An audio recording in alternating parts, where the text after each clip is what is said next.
about a year and a half now that you were going to see a shift in voting, and particularly with black people and Trump supporters, and how the Trump vote went up in 2020 and how it was only going to go up again.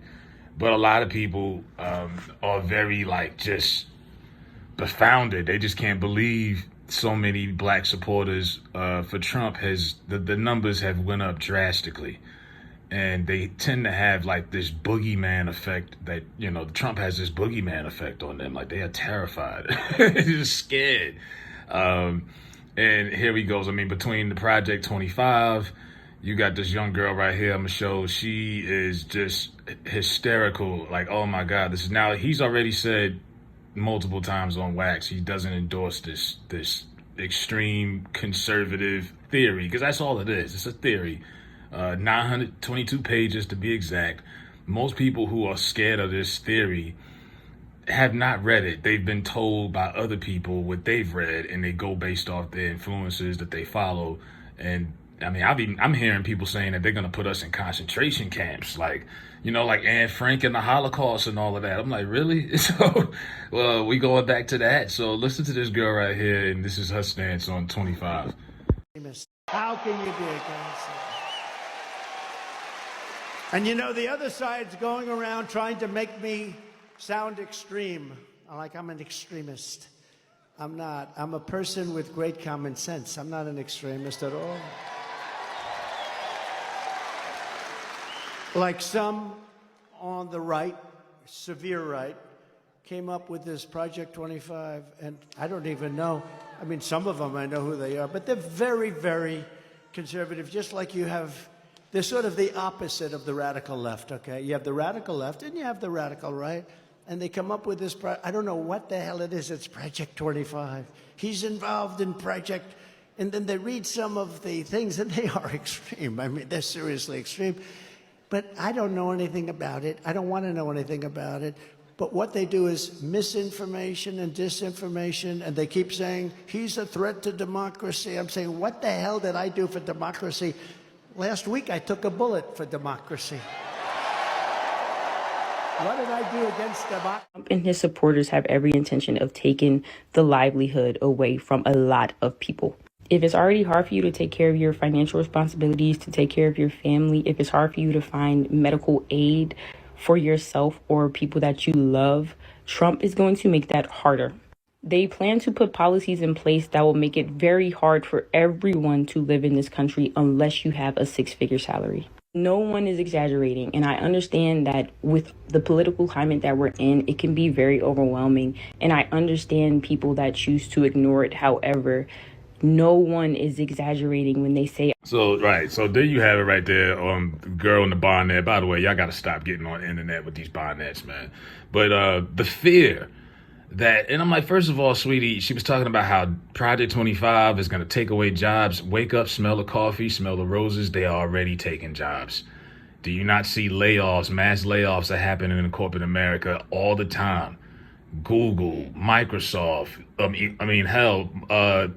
Elon Musk, Tesla had to lay off 10% of their employees, most of them because they didn't want to come back to the office, but still, they are already replacing your jobs with automation and technology. If you had a job that was considered easy years ago, it's probably already gone or it's about to be consolidated. They're already doing that. That's why half of America is working gig jobs that are designed for you to do on the side, like Uber and Uber Eats and DoorDash. Now you got people doing that 8 hours, 10 hours a day. That is not normal. Now, to move on, you have this other girl who you could tell is entrenched with identity politics, this husky chick right here. She's just going hysterical, this lunacy. I thought she was going to have a heart attack about it. She cannot believe that there are so many black people who have looked past the media, who want to vote something different because they just are not feeling what the Democrat side is going. And she is terrified that you're going to let the boogeyman back in office. Reelected after this presidency? Do you think he is not going to incite violence again? We were all here through that whole 4 years. How do we get to a point as black people that we're going to be in support of a violent man who is trying his best to be a fucking dictator? How have you lost your mind that hard? How done it? How have you lost your mind to the point that you're a black Donald Trump supporter? I know they're out there, but it's so many now. So many people are trying to justify themselves as being black Trump supporters. It is insane to me. We were all here. We all saw, we all witnessed him being a president. It's not a good look at all. There's nothing is worth it. A stimulus, nothing is worth it. Nothing is worth this violent man who can't take criticism. Calm down, calm down. So you see, she was pissed off, and it's like, look, people are looking at the grander scheme. Like, the grand scheme was the economy better. We not talking now. The ignorant Trump supporters, they gonna bring up stem checks and stuff like that, but the economy was better. I don't even put my personal business out here. 5 years ago, 2019, I was making $27 an hour. So yeah, it was definitely better for me. It's just. People are looking at the stock market was better. People are looking at the grand scheme and they're looking past the personality. But if you're so just, oh, he's rude, oh, he's dead. People at this point, I could care less if you're rude. If you got some legislation that can help us and change some stuff, but people can't even afford to buy groceries right now. So yeah, I could care less if the president is an asshole. If he can lower get the economy better and lower prices for goods, groceries, I mean, come on. At this point, if you got a yard and you're not growing a farm, if you're not growing vegetables in your backyard, I would question you. Like, you could chop off half of your grocery bill just with that. It's gotten out of hand. But these people are still brainwashed by identity politics via CNN, Van Jones, D.L. Hughley, old school black media. Because if you look at old black media, Van Jones was crying on CNN when Biden dropped down. D.L. Hughley was crying because Biden, people were saying he was old. Steve Harvey's simping. All of them are tap dancing right now for the left. They're getting paid. Oh, Charlemagne also. But if you look at new black media, mostly independent black media here on YouTube, TikTok, Twitter, whatever it may be, most real black media bloggers are not repping this, this garbage right here. They're not feeling it. And then you have some of I don't even know if he's a paid for Negro. Plies is just like a loyal Democrat from the streets of Tallahassee. Plies usually, and I don't know, sometimes Plies comes across like a feminist or a female when he starts talking politics. His voice gets all high pitched. He starts screaming all over the place. And a lot of people like him. He's one of these veteran rappers who doesn't really put music out anymore. He's just popular because people think he's funny on Instagram and Twitter.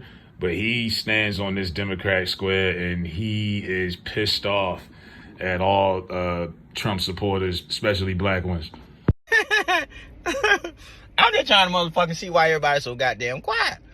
Why all the goddamn people at Trump for black folk? Where the fuck is y'all at? Where the fuck is y'all at? Because somebody need to kick y'all right in y'all smell ass. Right motherfucking now. All y'all Trump for black folk.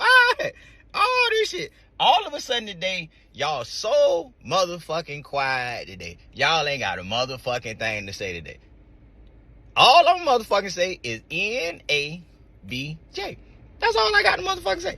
NABJ. That motherfucker got right on that stage and showed y'all how he feel about motherfuckers who don't look like him. He showed you. Right in your motherfucking face. Right in your motherfucking face. He showed y'all how he feel about motherfuckers who don't look like him. So y'all can say, oh, he looked out for the HBCU. You say what the fuck you want to say. Today, he showed you exactly who y'all motherfucking know he is in a motherfucking way. That motherfucker said, I can't even hear you. That cheap microphone, I can't even hear you. Motherfucker got right on a panel full of motherfucking black journalists and told y'all motherfucking microphone cheap. I can't motherfucking hear y'all. I heard she's nasty. That motherfucker, just got out there and showed y'all on full display. Oh, you had me late for 35 minutes. That motherfucker got on here and say, hey, I finna show y'all motherfucking black folk exactly what I think of y'all, just all the motherfucking color. So all y'all motherfuckers who been on here tap dancing, thought the master was gonna let you in the motherfucking house, what the motherfucking AC was, and all this shit. I told y'all slow motherfucker, and I'm gonna say it again. Somebody need to kick y'all right in y'all smelly ass. Right in y'all square. I'm talking about right in y'all motherfucking smelly ass. So, don't get motherfucking quiet now. Cause I ain't motherfucking finna let you go to sleep.